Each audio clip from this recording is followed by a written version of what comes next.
students, welcome back in Sanskrit class. Good morning to all students. I hope last week Sanskrit class, you all learned very well first chapter of this book, Sanskrit book.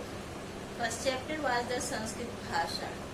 I taught you online and I hope you all are understood well. Students, this week I am going to teach you वृक्षारोपणस्य महत्व. आज हम आप सबको वृक्षारोपण के महत्व पाठ number 2 पढ़ाएंगे. फर्स्ट ऑफ ऑल हम आपको एक सजेशन देना चाहते हैं कि आप सभी बच्चे जो लेसन हम पढ़ाते जा रहे हैं उनको hand to hand same time में आप लर्न करते चलेंगे, क्योंकि जल्द ही आपका टेस्ट होने वाला है. ऑनलाइन टेस्ट होगा बच्चों, जिसमें आपने क्या लर्न किया, कितना ज्ञान प्राप्त किया, ऐसा मूल्यांकन अध्यापक कर सकेंगे, अध्यापिकाएं कर सकेंगी.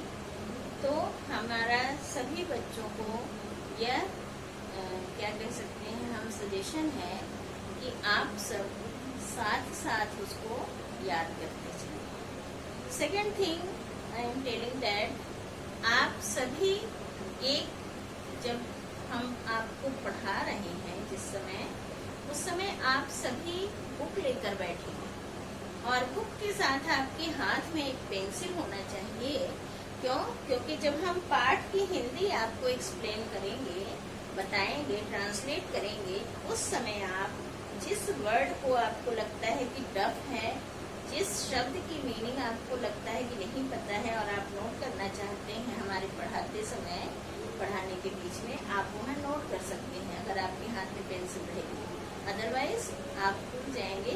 इसलिए सभी बच्चों से हमारा रिक्वेस्ट है कि सब बच्चे बुक के साथ अपनी पेंसिल लेकर बैठें, ताकि हम जब पढ़ाएं, जहाँ पे भी उन्हें कुछ लगता है कि हमें नोट करना है, नोट होना चाहिए, तो वो उस शब्द की मीनिंग या उस सेंटेंस की मीनिंग नोट कर लेंगे.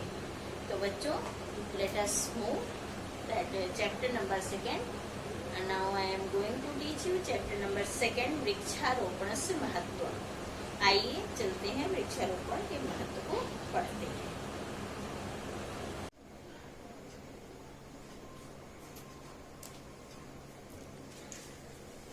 Hello students,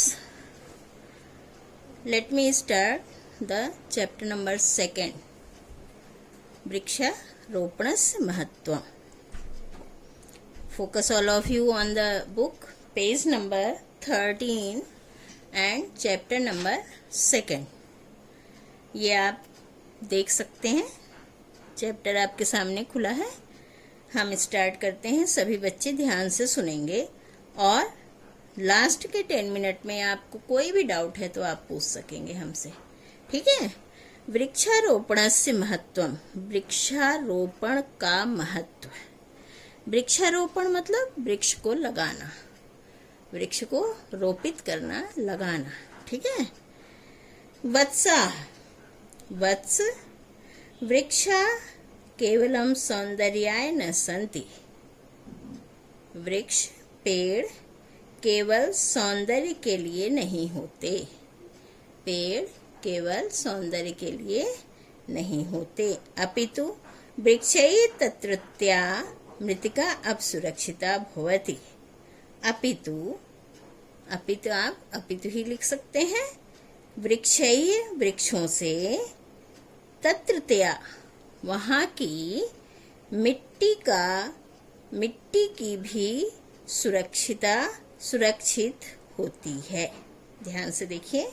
अपितु मतलब बल्कि, वृक्ष से वहाँ की मृत्तिका, मिट्टी भी सुरक्षित होती है.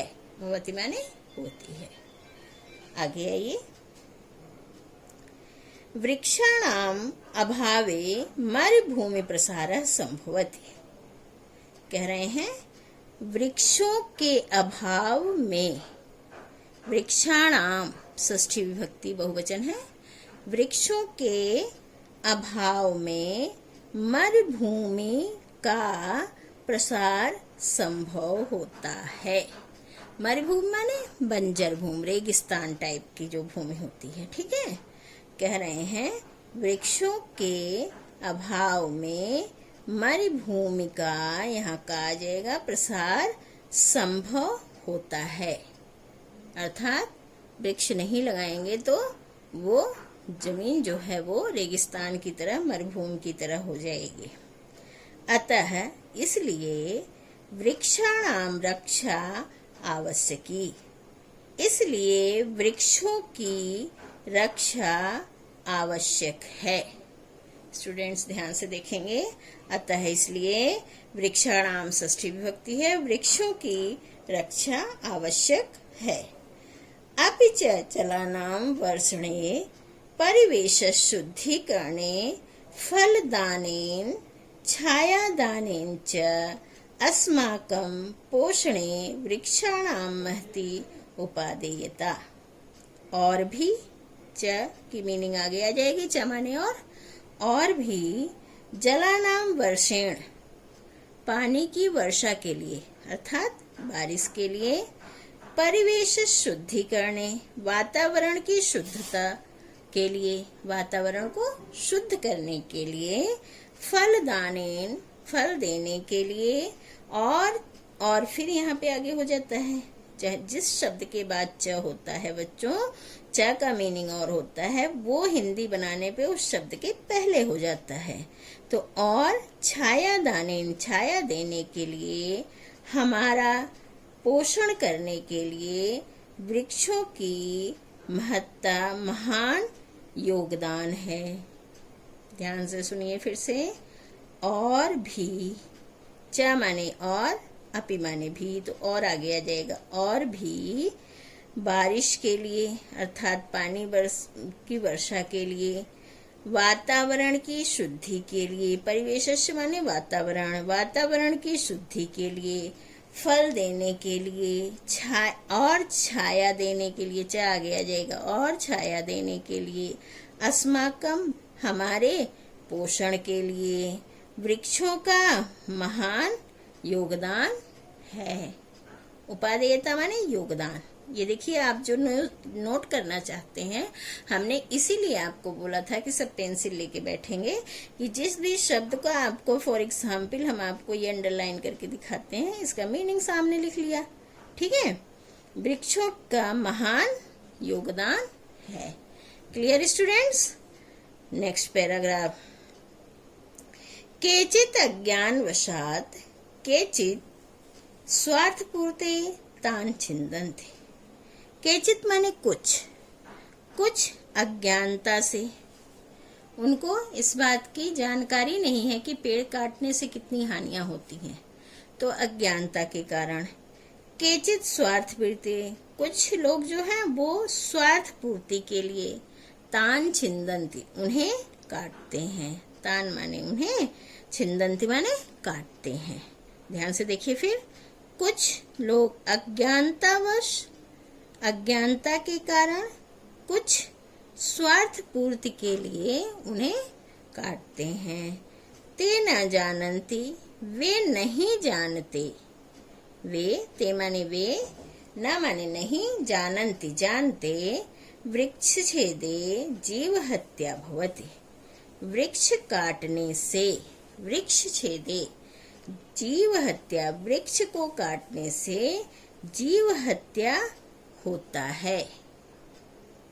ये आपको पता है कि वृक्ष लिविंग थिंग है, तो जब लिविंग थिंग को हम काटेंगे, मारेंगे, तो हमें जीव हत्या का पाप तो लगेगा ना। ऐसे यहाँ पे यही बताया है कि वे नहीं जानते वृक्ष काटने से जीव हत्या होती है। महाभारते, महाभारत में एका कथा वर्तते, एक कथा है। एकदा इंद्र, एक बार इंद्र, एकम वृक्षम अछिन्नत, एक बार इंद्र ने एक वृक्ष को काटा। अछिन्नत पास्ट हो गया, ये आपका लंग लकार हो गया, तो इसलिए एकदा इंद्र, एक बार इंद्र ने एक वृक्ष को काटा। तेन सह, जिससे वह जीव वधस्य पापेन युक्तः भवत, जिससे वह जीव वध के अर्थात जीव मारने के, हत्या करने के पाप से युक्त हुआ, अर्थात वो जीव हत्या का पाप उसके सिर पर लग गया, जिससे वह उसी से वह जीव वध के पाप से युक्त हुआ, उसी से वह जीव वध का अर्थात जीव हत्या के पाप से युक्त हो गया। किम युवम न जानित, क्या, किम माने क्या, क्या तुम सब नहीं जानते। श्री जगदीश चंद्र बसु नाम का है, श्री जगदीश चंद्र बसु नामक विख्यात, प्रसिद्ध, विख्यात माने प्रसिद्ध, प्रसिद्ध वैज्ञानिक वृक्षेषु, वृक्षों में भी, अपि माने भी, जीव सत्ता अर्थात जीव का शासन, मतलब जीव प्राण, वृक्षों में भी प्राण है, इत वर्णयत, ऐसा वर्णन किया है। फिर से देखिए, क्या, किम, किम माने क्या, युवम माने तुम सब, न माने नहीं, जानीत जानते हो। श्री जगदीश चंद्र बसु नाम का, श्री जगदीश चंद्र बसु नाम का है, नामक यहाँ विसर्ग हट जाएगा हिंदी में, प्रसिद्ध, विख्यात की मीनिंग प्रसिद्ध, वैज्ञानिक, वृक्षों में भी जीवन है, ऐसा वर्णन किया है, ऐसा उन्होंने वर्णित किया है। मत्स्य पुराणे लिखितमस्त, मत्स्य पुराण में लिखा है, 10 कूप समावापी, 10 कुएं के समान एक जलाशय होता है। जलाशय बच्चों जो छोटे पानी के तालाब होते हैं, ठीक है। 10 कुआं, 10 माने 10, कूप माने कुआं, समा माने समान, 10 कुएं के समान छोटा जलाशय होता है, और 10 वापी समूह हृदय, 10 छोटे तालाब के समान एक बड़ा गहरा तालाब होता है, जिसे हम पोखर भी कहते हैं। हृदय माने पोखर, एक बड़ा तालाब होता है। 10 हृदय समः पुत्र, 10 बड़े तालाब के समान एक पुत्र होता है, और 10 पुत्र समुद्रमा, 10 पुत्र के समान एक वृक्ष होता है। अब हम आगे इसका एक्सप्लेनेशन पढ़ेंगे। 10 कूपानाम निर्माणे, 10 कुएं के निर्माण में, ध्यान से देखिए, 10 कुओं के निर्माण में यत पुण्यम, जो पुण्य प्राप्त होता है, तत् एकस्या वाप्याः निर्माणेन, वह एक जलाशय के निर्माण में प्राप्त हो जाता है। जितना हम 10 कुआं बना के पुण्य प्राप्त करेंगे, उतना अगर हमने एक छोटा तालाब बना दिया तो हमें उतना पुण्य प्राप्त होगा। फिर 10 व्यापी खननम समम पुण्यम एकस्य हृदयस्य निर्माण भवति, जितना हम 10 जलाशय बनाएंगे, जितना हमें पुण्य प्राप्त होगा, उतना हमें एक बड़ा गहरा तालाब के निर्माण से हो जाएगा। एक गहरे तालाब, बड़े तालाब के निर्माण से होता है, ठीक है। भवति माने होता है।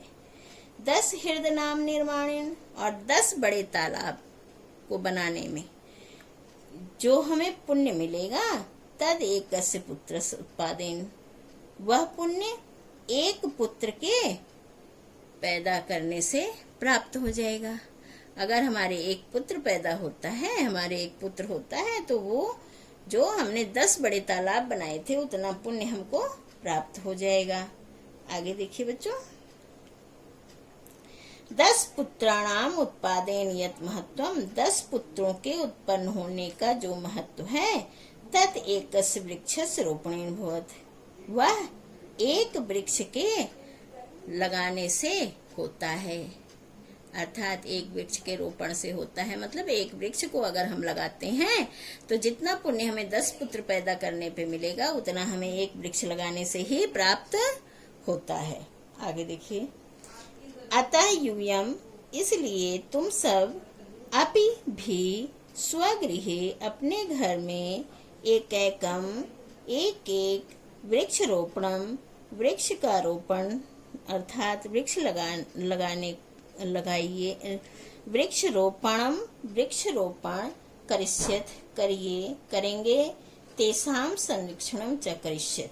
ध्यान से देखिए, अतः इसलिए तुम सब भी अपने घर में एक एक वृक्षारोपण करोगे और उनकी, ये और आगे आ जाएगा, और उनका संरक्षण करोगे। एक एक वृक्षारोपण करोगे, वृक्ष को लगाओगे, एक एक वृक्ष लगाओगे और उनका संरक्षण करोगे। क्लियर? फिर से देखिए, अतः इसलिए तुम सब भी स्वगृहे, अपने घर में एक एक वृक्षारोपण, वृक्ष लगाओगे, तेसाम संरक्षण, और उनकी रक्षा करोगे, संरक्षण करोगे, ठीक है, देखभाल करोगे। तो ये आपके चैप्टर का ट्रांसलेशन हमने आपको करा दिया। अब हम नेक्स्ट पेज पर आ जाएंगे बच्चों। Turn your page everybody and come on page number 14। सभी बच्चे 14 पेज पे आ गए। ये आपका शब्दार्थ है। शब्दार्थ में आपको बहुत से शब्द ऐसे हैं जिनका सेम मीनिंग है, जैसे वृक्षा, वृक्ष, बहुत सारे वृक्ष बहुवचन में, केवलम, केवल, इस तरह से जो सेम मीनिंग वाले हैं उन्हें तो आप टिक कर लीजिए। वो उनकी सेम मीनिंग लिखनी है कि माँ हलंत हटा देना है या विसर्ग हटा देना है। फिर आप जो इसमें सेपरेट मीनिंग वाले हैं, मतलब जिसकी मीनिंग अलग है बिल्कुल, उनको आप कॉपी में नोट कर लेंगे और उनकी मीनिंग लिख के उसे लर्न कर लेंगे, तो ये आपको बहुत आसान भी होगा। अब आप आएंगे एक्सरसाइज पर, अभ्यास एक्सरसाइज पे आ जाइए। फर्स्ट क्वेश्चन, पाठ के अनुसार रिक्त स्थानों की पूर्ति करना है। देखिए, वृक्षाः केवलम न सन्ति, यहाँ पे बच्चों क्या आ जाएगा, सौंदर्याय। हम यहाँ पे लिख रहे हैं, देखिए लिखा हुआ है सौंदर्याय। ये पीछे लेसन में भी है, सेंटेंस में भी है, लेकिन हमने लिखा है, जिन्हें यहाँ अच्छे से नहीं दिख पा रहा हो, हम इसको यहाँ सामने भी लिख देते हैं ताकि आपको, देखिए ये है स्पेलिंग इसकी, ये जो है यही स्पेलिंग है, ठीक है। दूसरे सेंटेंस में है वृक्षाणाम डैश आवश्यकी, यहाँ पे रक्षा भरा जाएगा। क्या भरा हुआ है, रक्षा। आप देख सकते हैं यहाँ लिखा है रक्षा आवश्यकी। ये पीछे लेसन में भी अभी जहाँ हमने पढ़ाया वहाँ भी देखा था आपने। अब आप इसके थर्ड पार्ट पर आ जाएंगे। स्टूडेंट्स, आप थर्ड पार्ट देखिए। वृक्ष छेदे जीव हत्या भवति, यहाँ पे आप देख रहे हैं जीव हत्या फिल करना है आपको। क्या फिल करना है, जीव हत्या। आप फोर्थ नंबर पे आ जाइए। स जीव वधस्य पापेन युक्तः अभवत्, जीव वधस्य, ये आपको अगर साफ नहीं दिख रहा है तो हम यहाँ सामने भी लिख रहे हैं, आप ध्यान से देखिए। जीव वधस्य, ये है स्पेलिंग, जीव हत्या के, ठीक है। ये स्पेलिंग हमने यहाँ भी लिख दिया है। एकदा इंद्र एकम वृक्षम अछिन्नत, यहाँ पे बच्चों विसर्ग भी आना है, इंद्र, एकदा इंद्र। ये आपका फिलअप द ब्लैंक्स हो गया, ठीक है। अब आप सेकंड क्वेश्चन पे आ जाएंगे। अधोलिखिता नाम परस्परम मेलनम कुरुत, इनका हमें आपस में मेल करना है, मैच करना है। तो ध्यान से आप देखेंगे, इसमें 10 हृद समः, तो 10 हृद के समान क्या था, पुत्र। तो हमने पुत्र में नंबर 1 कर देना है, ठीक है। फर्स्ट से कौन मैच कर रहा है, पुत्र मैच कर रहा है। वृक्षाणाम अभावे, इस पे मरुभूमि प्रसारः पे आ जाएंगे हम। ये सेकंड है आपका, सेकंड मैच। 10 कूप समा वापी, 3 पे आ जाएगा। 10 कुएं के समान जलाशय। 10 वापी समो हृदय, और 10 वापी के समान हृदय होता है। फिर 10 पुत्र समो, 10 पुत्र के समान द्रुमा वृक्ष होता है। द्रुमा माने वृक्ष। तो ये आपका सेकंड हो गया स्टूडेंट्स। बच्चों ये आपका सेकंड क्वेश्चन हो गया। अब आप थर्ड पे आ जाएंगे, सभी बच्चे थर्ड क्वेश्चन पे आ जाएंगे। उचित पदम उचित स्तंभे लिखत, उचित पद को उचित स्तंभ में लिखना है। ये आपका चार्ट है जिसमें इसमें वर्ड्स दिए गए हैं। अब एक हेडिंग, एक स्तंभ आपका नपुंसक लिंग का है, दूसरा आपका स्त्रीलिंग का है। तो हमें इनमें से जो नपुंसक लिंग वाले हैं उनको इधर ले लेना है। तो स्टूडेंट्स हम आपको बता दें कि जिन शब्दों के लास्ट में म हलंत है ये सारे नपुंसक लिंग हैं। यही पहचान है, आपको पहचानने में आसान होगा। आप शब्द को देखिए जिसके लास्ट में म हलंत वाला है वो सारे म हलंत वाले जो है नपुंसक लिंग में आएंगे। देखिए, जलानाम जलानाम, पोषणम पोषणम, गृहम गृहम, एकम एकम। ठीक है, और जितने आ के डंडा वाले हैं वो सारे स्त्रीलिंग में आ जाएंगे। मृत्तिका, कथा, एका, रक्षा। क्लियर? ये आपका सेकंड हो गया। अब आप क्वेश्चन नंबर 4 पर आ जाएंगे। ये आपका क्वेश्चन नंबर 3 हो गया। अब आप 4 पे आ जाएंगे। 4 में देखिए, निम्नलिखित में धातु पुरुष और वचन लिखना है। धातु पुरुष वचन। छिंदंती, छिद धातु, छिद में द में हलंत आएगा। प्रथम पुरुष बहुवचन आएगा। ठीक है। दूसरा शब्द है वर्तते, वृत्त धातु, प्रथम पुरुष एक वचन। ठीक है। अब आप नेक्स्ट पेज पे टर्न कर लेंगे। नेक्स्ट पेज को टर्न करके आप पेज नंबर 16 पर आ गए। पेज नंबर 16 आ गए हम सब। चलिए देखिए, 16 पर भी हम देखते हैं क्या है। अभवत, अभवत भू धातु, प्रथम पुरुष एक वचन। जानंती में क्या होगा बच्चों? ज्ञा धातु, ये ज्ञा है। जानंत में ज्ञा धातु आएगा। ज्ञा धातु का रूप जानत, जानता, जानंती ऐसे चलता है। तो जानंत ज्ञा धातु, प्रथम पुरुष बहुवचन। ये बहुवचन की पहचान आपको हम बताएं कैसे है, जिसमें आधा न आएगा छोटी की मात्रा के और अक्षर के बीच में, वो हमेशा बहुवचन होगा। करिष्यत, इसी तरह जहाँ पे था आता है वो आपका बहुवचन होता है, लेकिन इसका पुरुष जो होता है वो मध्यम हो जाता है। क्री धातु, कौन सी धातु है? क्री धातु, मध्यम पुरुष बहुवचन। ठीक है। ऐसी संति, अस धातु, प्रथम पुरुष बहुवचन। चूंकि यहाँ पे त से पहले आधा न है इसलिए ये फिर बहुवचन हो गया। यहाँ पे ये त और न का चक्कर इसलिए नहीं है क्योंकि ये मध्यम पुरुष है। क्लियर? अब आप आ जाइए, वर्ण क्रम को व्यवस्थित कीजिए। क्वेश्चन नंबर 5 को देखिए आप। इसमें हमें किसी शब्द के अक्षरों को उल्टा पुल्टा करके बॉक्स में दे दिया गया है। इसको हमें ऑर्डर में प्रॉपर ढंग से उस शब्द को अरेंज करके लिखना है। जैसे फॉर एग्जाम्पल बुक में दिखाया गया है छारोण से वृप, तो हमने इसमें ढूंढ के शब्द बनाया वृक्षारोपणस्य, वृक्षारोपणस्य पा यहाँ बीच में आ गया और वृ सबसे आगे पहुंच गया। ये आप देखिए यहाँ पे शब्द बन गया। अब आप इसमें देखेंगे रूम भी मी भूसा प्ररह, तो मरु भूमि प्रसार, मरुभूमि प्रसार शब्द बना। क्या शब्द बना? मरुभूमि प्रसार। ये सा है बच्चों, सा पे आकर डंडा। ठीक है।